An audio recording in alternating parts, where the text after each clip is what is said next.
Welcome sa Durs TV. Kung interesado ka sa ganitong news, huwag kalimutang isubscribe ang ating YouTube channel. Maraming salamat! Welcome po ulit sa ating panibagong update tungkol sa Kim Pao. Ihahatid ko po sa inyo ang pinakabago at pinaka-latest na mga kaganapan tungkol sa kanila. Kaya naman kung hindi ka pa subscriber ng ating channel, pindutin nyo na ang notification bell para lagi kayong updated sa mga balitang trending at napapanahon. So ayun, welcome back again sa ating YouTube channel mga ka-Kim Pao. And for today's video nga, pag-uusapan po natin ay tungkol sa mga importanteng kaganapan kina Kim and Paolo Avellino. So ngayong araw po ay Linggo and tinalabaga na nanahimik po si Kim and Paolo Avellino, no? Pero sinabi nga po dito ni Kim sa kanyang Instagram kahapon na may pupuntahan ulit sila ngayong araw dyan sa Dubai, which is dito naman po sa Marina Mall. Sabi nga niya dito sa kanyang Instagram story kagabi, see you tomorrow at Dubai Marina Mall. And sana kahit nasa Dubai sila mga Kim Pao, magkaroon sila ng jogging doon, magkaroon sila ng exercise doon kasi si Kim and Paolo Avellino po ay sanay mag-ehersisyo. Pag kinasanayan mo na kasi ang pag-workout, parang hindi kompleto yung araw nyo pag hindi nyo nagagawa yon. And alam naman natin na kahit nasa ibang bansa po si Kim and Paolo Avellino, talagang gumagawa sila ng paraan para sila ay makapag-exercise pa din. Next topic naman, pag-usapan natin itong sinagot ni Kim and Paolo Avellino para po doon sa naging katanungan sa kanila kahapon sa pa-meet and greet po dyan sa Dubai. So sabi nga po ni Paolo Avellino na hanggat may demand daw po for them sa kanilang dalawa ni Kim ay magkakatrabaho daw sila. Hanggat may sumusuporta po, hanggat may nagde-demand na gusto silang magka-project. And yan naman po yung lagi kong sinasabi sa inyo mga ka-Kim Pao, diba? Hanggat may sumusuporta at may nagmamahal sa kanilang dalawa, ay bibigyan sila ng proyekto ng kanilang management. Katulad ngayon, hindi pa nga po natatapos yung showing ng My Love Will Make You Disappear, meron na po agad project or teleserye si Kim and Paolo Avellino. Kasi nakita at ramdam po ng management nila yung tinatawag na demand sa Kim Pao. Kaya ano pa ba ang gagawin? Bigyan ng project. So nasa sa atin, nasa sa inyo din po ang power mga ka-Kim Pao ng project ni Kim and Paolo. Nasa inyo po nakasalala yon. Sabi nga po dito ng nag-post sa Kim Pao lover, as si Kim Pao fan before the movie, I was anxious if Paolo would want to work with Kim again after What's Wrong with Secretary Kim.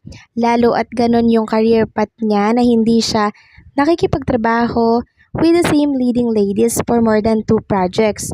But then Kim broke the record and Paolo's paninindigan about being held in a love team or tandem as Paolo calls it. He is glue with Kim not because he wanted the fame. Paolo's not the kind of man who is fame hungry. He's so simple and very humble. Sabi nga ni Kim na kahit sino na lang binibigyan ng gadgets or mga anik-anik sa set, he prepared to live in a simple bungalow house than in a mansion. That's how simple he is, kaya I don't get why fans believe things na dinidikit kay Paolo, lalo yung mga nega.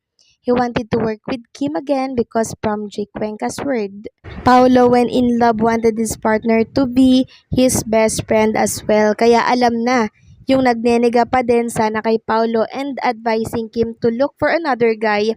Stop na, as we can see, Kim is happy again. Lahat ng friends niya pare-pareho yung sinasabi that there is more than meet the eye between Kim Pao. Even her ate Lakam said that they like Paolo. The family already meet Paolo as we saw from social media posts and hindi gaya ng user X ni Kim na matagal bago nakasundo yung pamilya ni Chu. Kim also is very vocal about how Paolo is her man, lobat counterpart because they have the same traits. So let's stop taking every Paolo's action like kung matamlay siya or when he answers questions na hindi natin gusto against him dahil hindi pare-pareho ang katangian ng tao at pati sagot sa mga tanong. Hindi isa lang. As Kim Pao fans, let's unite. Mas madami pang bashers na inggit kaya wag na tayong sumali pa sa pagiging nega nila. Basta excited na tayong lahat sa next project na mga mains natin.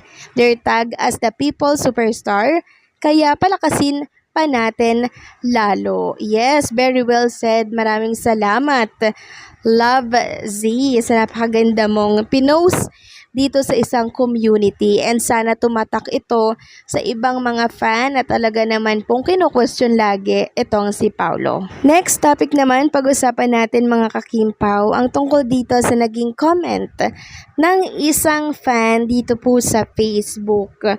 Nagulat nga din ako dito mga kakimpaw.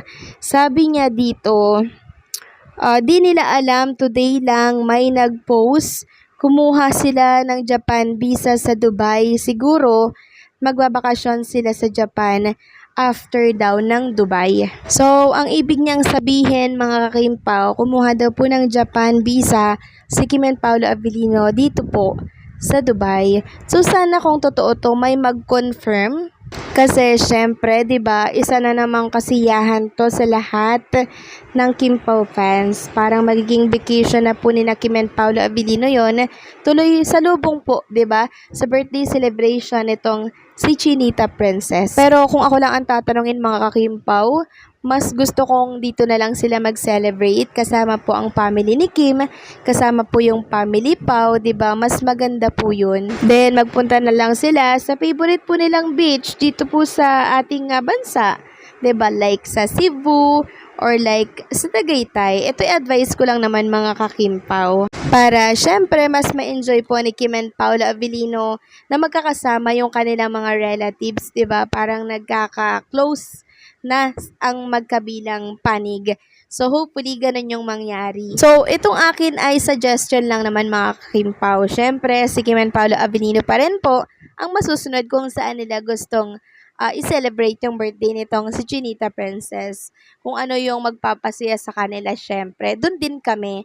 Doon din tayo, di ba? And hopefully, may mag-confirm po ng update natin ito kasi base po yan sa isang fan dito po sa Facebook. Mas maganda mga Kimpaw yung confirm, 'di ba? Nang sa ganon, mas masaya sana, 'di ba? Kung ito po ay confirm at sureness. So pag sa Japan kasi mga kakimpaw, masaya din doon. Medyo malamig nga lang, pero I'm sure mag-e-enjoy din doon si Kim and Paolo Avellino. And after noon, sana umuwi din agad sila. 'Di ba? And dito nila i-continue sa Pilipinas yung kanilang celebration ng birthday po ni Kim Chiu. 'Di ba? So anong sa inyo dito mga kakimpaw? Please comment down below.